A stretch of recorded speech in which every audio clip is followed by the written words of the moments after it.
عن عثمان رضي الله تعالى عنه قال قال رسول الله صلى الله عليه وسلم خيركم من تعلم القرآن وعلمه عثمان رضي الله تعالى عنه তিনি বলেন নবী করিম সাল্লাল্লাহু আলাইহি ওয়াসাল্লাম তিনি বলেছেন পৃথিবীর মধ্যে সর্বোত্তম ওই ব্যক্তি যে ব্যক্তি কোরআন নিজে শিক্ষা করে এবং অন্যকে শিক্ষা দেয়।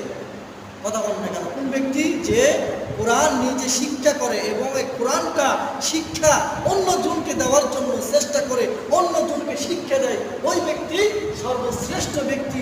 বলে নাই যে যে ব্যক্তি সবচেয়ে ইংলিশ শিখে ইংলিশ শিক্ষা দিচ্ছে ওই ব্যক্তি সবচেয়ে উত্তম ব্যক্তি। আমি ইংলিশের বিরুদ্ধে না, ইংলিশ শিখেন, অঙ্ক শিখেন, আপনার ভূগোল শিখেন, সব শিখেন, কোনো সমস্যা নেই।